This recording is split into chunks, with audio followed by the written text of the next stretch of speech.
from school, I went to service. And when I come out of service, I wasn't home at all.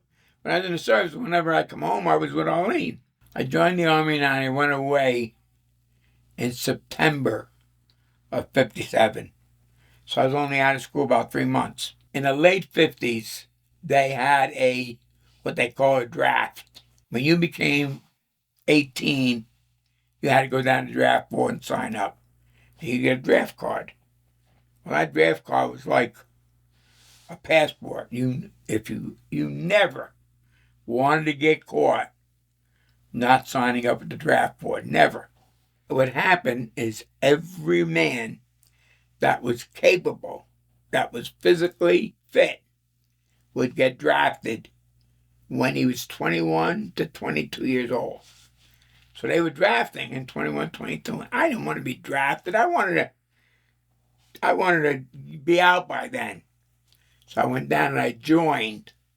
And in joining, you have to put in a little more time because they're doing you a favor, which actually is in reverse. You're doing them the favor, but they're giving you the liberty of joining and not waiting to be called. But when you're in a service, you just, all your mind is on it.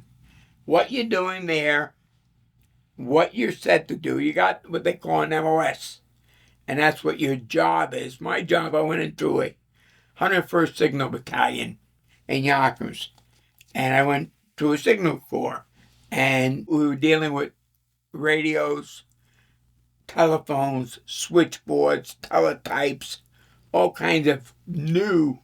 In those days, today it's funny, you laugh that they were in the garbage, but in those days they were the new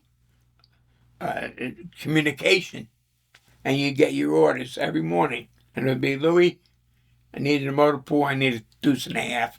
Vinny, I need you in the motor pool, I need a 1.5 ton. And, we all got our jobs. Well, the nice part of that was when you had to go to the motor pool for your truck, you got served fast in the cafeteria because you go to the head of the line. And then we go for our truck. So I spent a lot of time laying wire and doing signal stuff. And, you spend time in the kitchen, you got KP duty and you got latrine duty. But I did it all, and I managed. And I made it all work for me. But in the meantime, Arlene and I got married in 60.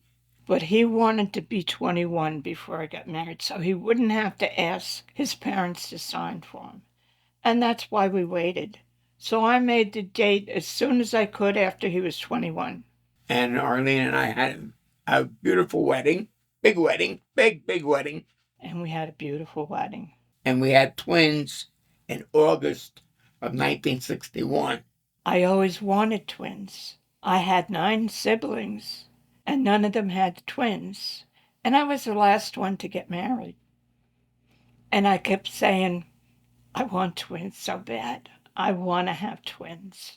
And back then there was no ultrasound, so I didn't know till they were born that I was having twins. And my unit that I was attached to was in the active reserves, got deployed.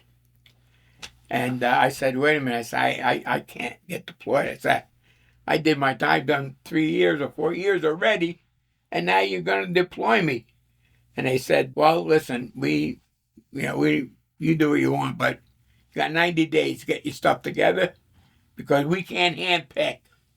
Your name came up, you're in the reserve unit, you're in the unit. That's what it's there for. We're deploying the whole unit.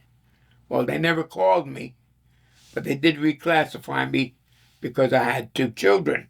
I was in the service till 1963, but the beautiful part of being there was I went in 57 right after Korea, and I got out in 1963, which I did 3 years of active National Guard as well. And I got out right before Vietnam. In August of 1963, I got out, and I believe it was August 1963, we were starting to get involved with Vietnam.